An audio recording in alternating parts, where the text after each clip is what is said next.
my name's Celeste. I'm a knitter and crocheter in Baltimore, and I thought it would be a fun idea to go through all the knitting and crochet projects that I'm working on right now.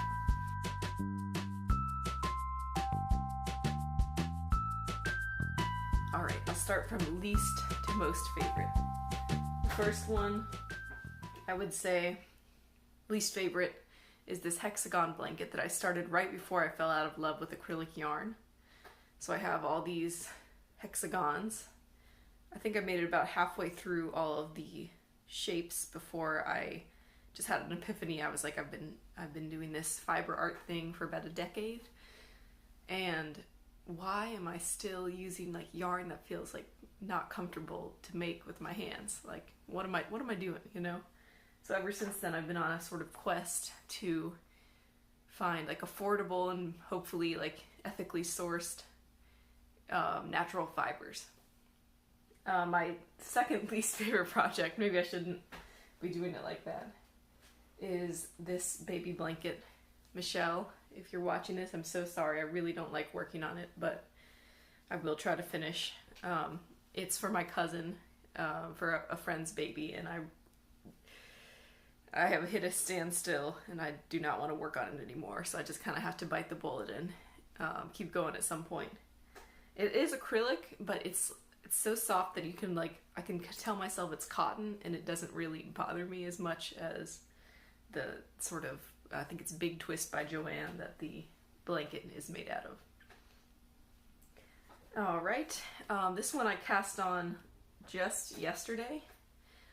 It is maybe a sweater, allegedly. I made it out of this, okay, I'm gonna be honest, it's wool. It's from Upcycle Creative Reuse down in Alexandria, Virginia. It's like a creative reuse store. Again, I'm trying to find inexpensive natural fibers, so creative reuse stores are definitely the way to go. That and thrift stores. And I found this wool that I read about in a book called Knitting for Peace, because when I was younger I definitely read a lot of those knitting books, and it says warm wool from a cold war, which is kind of a goofy pun. But the problem is it's very itchy, a lot itchier than what I'm used to working with, so I'm not sure I can do a whole sweater out of this because it might really bother me that I might not wear it when I'm done. But I'm going to hang on to it because I just got it and see what else I can do with it. So maybe a hat, mittens. Oh yeah, this is kind of the last of the ones that I don't want to be working on right now. I cast this on also a couple days ago. My eyes were bothering me a little bit.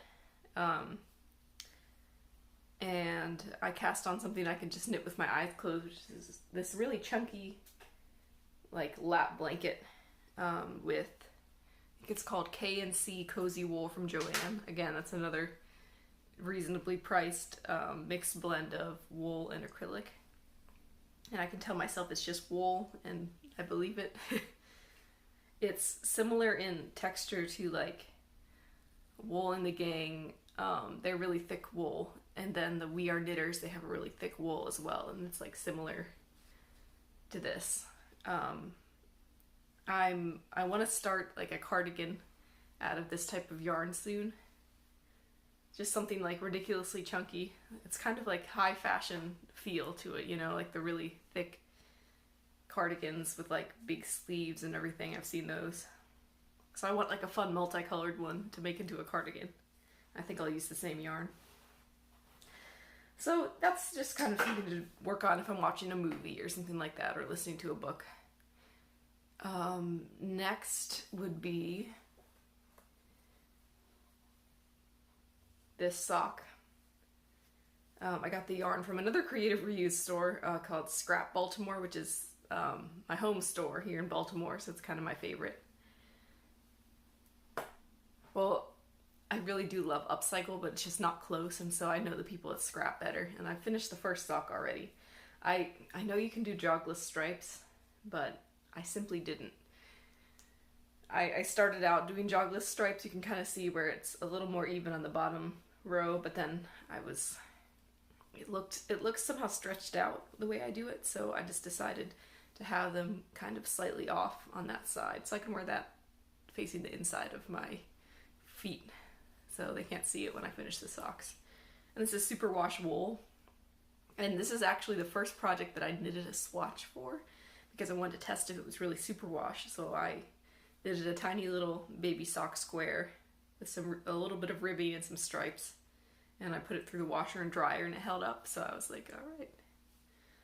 But it's kind of embarrassing that I've knitted, this one that I'm wearing is the third sweater I've knitted, and I have never made a swatch before.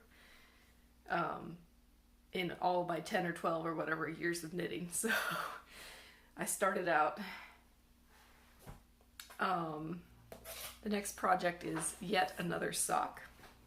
Let me pull this one up. I made the pattern for this. Well, I've never followed a pattern for socks. I feel like I just can't. I started doing them maybe in middle school, high school, and I just read a book about kind of the general construction of socks.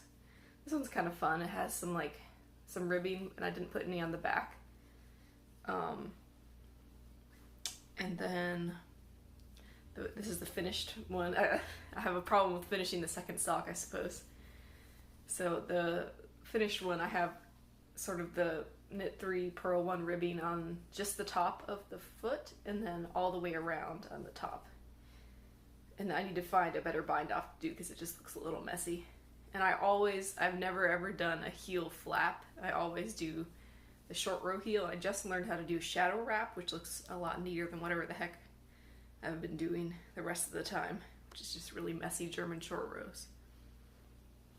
All right. Oh, and I got the yarn. It's super cute. I got like a skein. I think it's like 80/20 superwash wool nylon. This one's somewhere close, but they're different brands. And it was from this cute store called Yarn and Haberdashery in Columbus, Ohio. So I was visiting some family and I had to go yarn shopping every time I'm in a new place. So that one's a fun little project. I just put it back in the project bag. And oh, my absolute favorite project that I'm working on right now, I saved it for last. I have to like control myself from like working on this day and night because I'm so excited about it. And this is a sweater.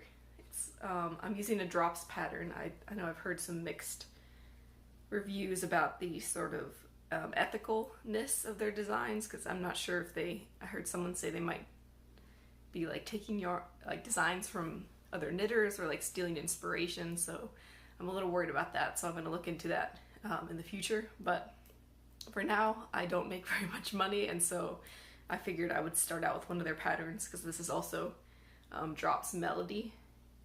I actually cast this on 2 days ago and I'm almost done with the first part of the yoke. I'm so excited.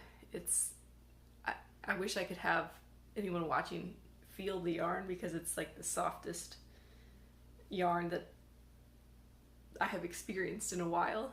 And of course, because I'm me and I can't follow a pattern without changing stuff, I did make some edits already. One of them was disastrous and I had to rip back like that much, which is really hard with this yarn that feels like a really thick mohair. So it's Drops Melody. It's a blend of maybe like 60-70% alpaca and then merino and then 4% nylon. And I love it very much. I think the way the sweater works, I'm almost done with this sort of increased ribbing, and then it just kind of turns into a regular raglan sweater. But the edits that I've made so far, the needles, I never 100% understood what gauge meant until this pattern. I just kind of skim over that and just follow the pattern to however I want to follow it. But this time I read it and I was like, okay, I can actually do this. So I knitted a little swatch. I ripped it out after because I want all of my yarn accessible to me.